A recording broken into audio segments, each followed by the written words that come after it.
Hi hello friends, ಎಲ್ಲರೂ ಹೇಗಿದ್ದೀರಾ? I hope ಎಲ್ಲರೂ ಚೆನ್ನಾಗಿದ್ದೀರಿ ಅನ್ಕೋತೇನೆ. ಇವತ್ತು ಚಿಕನ್ ಸಾಂಬಾರು ಹೇಗೆ ಮಾಡೋದೊಂದು ಹೇಳ್ಕೊಡ್ತಾ ಇದ್ದೀನಿ, ನೋಡೋಣ ಬನ್ನಿ. ತುಂಬಾ ಚೆನ್ನಾಗಿರುತ್ತೆ. ಒಂದ್ಸಲ ಟ್ರೈ ಮಾಡಿ. ನಾವು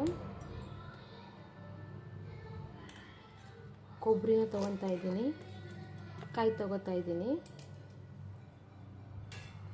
ಒಂದು ಅರ್ಧ ಹೋಳುಕಾಯಿ,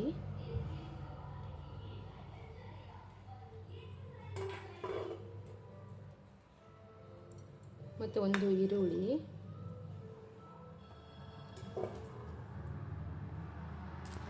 ಒಂದು ಟೊಮೊಟೊ,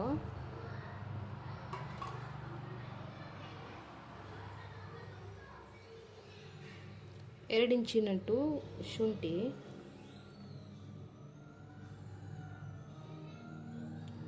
ಒಂದು 10 ಬೆಳ್ಳುಳ್ಳಿ. ನಾವು ಮಾಡಿರೋ ಸಾಂಬಾರು ನಿಮಗೆ ಇಷ್ಟವಾದರೆ ಲೈಕ್ ಆ್ಯಂಡ್ ಸಬ್ಸ್ಕ್ರೈಬ್ ಮಾಡಿ ಫ್ರೆಂಡ್ಸ್, ಪ್ಲೀಸ್.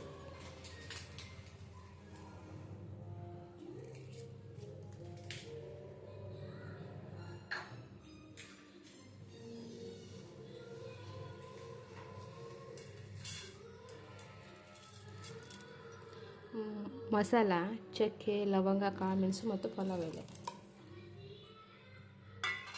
ಈಗ ಇದನ್ನೆಲ್ಲ ಹಾಕ್ಕೊಂಡು ಚೆನ್ನಾಗಿ ನುಣ್ಣಗೆ ರುಬ್ಕೊಳ್ಳೋಣ. ನಾನೀಗ ಇದಕ್ಕೆ ಸ್ವಲ್ಪ ಪುದೀನ ಮತ್ತು ಸ್ವಲ್ಪ ಕೊತ್ತಂಬರಿ ಸೊಪ್ಪು ಹಾಕ್ಕೊಂಡು ಚೆನ್ನಾಗಿ ಮತ್ತೆ ನುಣ್ಣಗೆ ರುಬ್ಕೊಳ್ಳೋಣ. ಇದನ್ನು ನೋಡಿ, ಇವಾಗ ಚೆನ್ನಾಗಿ ರುಬ್ಕೊಂಡು ಬಂದಿದ್ದಾನೆ. ಈಗ ಒಗ್ಗರಣೆ ಮಾಡೋಣ. ಈಗ ಕುಕ್ಕರ್ ಬಿಸಿಯಾಗಿದೆ, ಇದಕ್ಕೆ ಸ್ವಲ್ಪ ಎಣ್ಣೆ ಹಾಕ್ಕೊಳ್ಳೋಣ.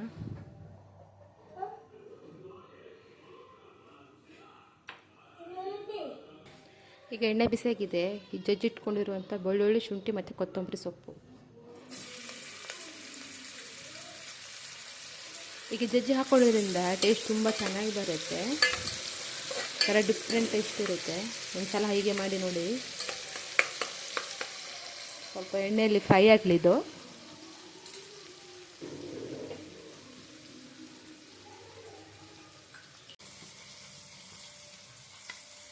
ತೊಳೆದಿಟ್ಕೊಂಡಿರುವಂಥ ಚಿಕನ್ ಸೇರಿಸೋಣ. ಕೆಳಗೆ ಕಣಪ್ಪ, ಮಂಚ ಕೆಳಗೆ. ಚೆನ್ನಾಗಿ ಮಿಕ್ಸ್ ಮಾಡ್ಕೊಳ್ಳೋಣ ಇದನ್ನು. ನಾವು ಇದಕ್ಕೆ ಈಗ ಸ್ವಲ್ಪ ಅರಿಶಿನ ಹಾಕ್ಕೊಳ್ಳೋಣ ಇದಕ್ಕೆ.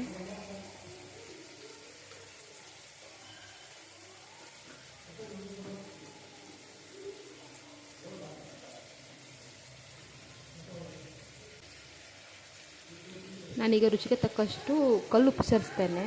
ಕಲ್ಲುಪ್ಪು ಹಾಕೋದ್ರಿಂದ ಸಾಂಬಾರು ತುಂಬ ಟೇಸ್ಟ್ ಬರುತ್ತೆ, ಹಾಗಾಗಿ ಕಲ್ಲುಪ್ಪು ಹಾಕ್ಕೊಳ್ಳಿ. ಈಗ ನಾನು ಇದನ್ನೆಲ್ಲ ಮಿಕ್ಸ್ ಮಾಡ್ತೇನೆ.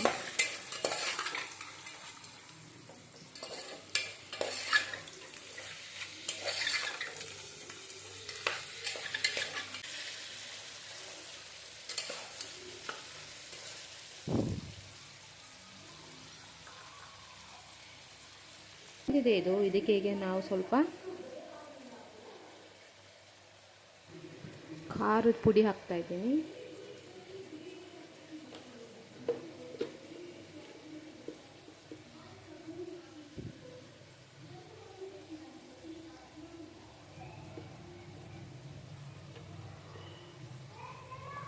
ಮಿಕ್ಸ್ ಮಾಡ್ಕೊಳ್ಳೋಣ ಚೆನ್ನಾಗಿ.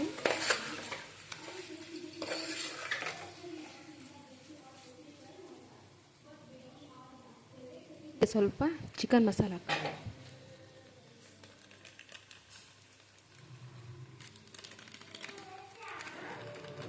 ಖಾರ ಮತ್ತು ಎಲ್ಲ ಚಿಕನ್ ಮಸಾಲ ಹೀಗೆ ಹಾಕೋದ್ರಿಂದ ಚಿಕನಲ್ಲಿ ಚೆನ್ನಾಗಿ ಹೀರ್ಕೊಳ್ಳುತ್ತೆ. ಎಲ್ಲ ಮಸಾಲನೂ ಚೆನ್ನಾಗಿ ಹೀರ್ಕೊಳ್ಳುತ್ತೆ. ಆಗ ಚಿಕನ್ ಸಪ್ಪೆ ಸಪ್ಪೆ ಹತ್ತೋದಿಲ್ಲ, ಚೆನ್ನಾಗಿ ಟೇಸ್ಟ್ ಇರುತ್ತೆ. ಹಾಗಾಗಿ ಎಲ್ಲ ಇದಕ್ಕೆ ಹಾಕ್ಕೋಬೇಕು.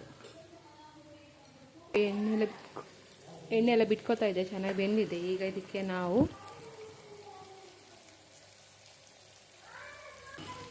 ರುಬ್ಬಿಟ್ಕೊಂಡಿರುವಂಥ ಮಸಾಲ ಸೇರಿಸೋಣ. ಈಗ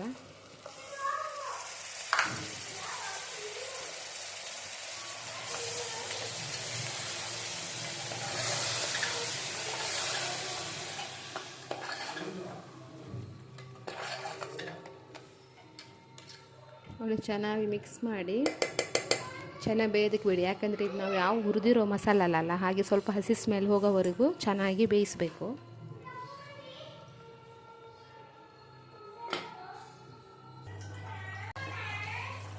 ನೋಡಿ ಚೆನ್ನಾಗಿ ಎಣ್ಣೆ ಬಿಟ್ಕೊಂಡಿದೆ. ಹೀಗೆ ಎಣ್ಣೆ ಬಿಟ್ಕೋಬೇಕು ಚೆನ್ನಾಗಿ.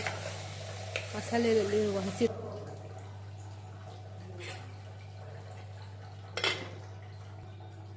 ಚೆನ್ನಾಗಿ ಬೆಂದಿದೆ.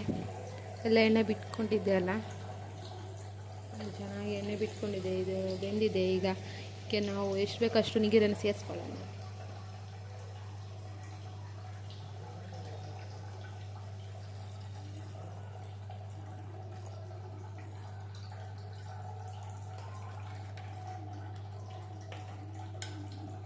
ನಿಮಗೆ ಎಷ್ಟು ಗಟ್ಟಿ ಬೇಕು ಅಥವಾ ತೆಳು ಬೇಕಂತ ನೋಡಿಕೊಂಡು ನೀರು ಸೇರಿಸ್ಕೊಳ್ಳಿ.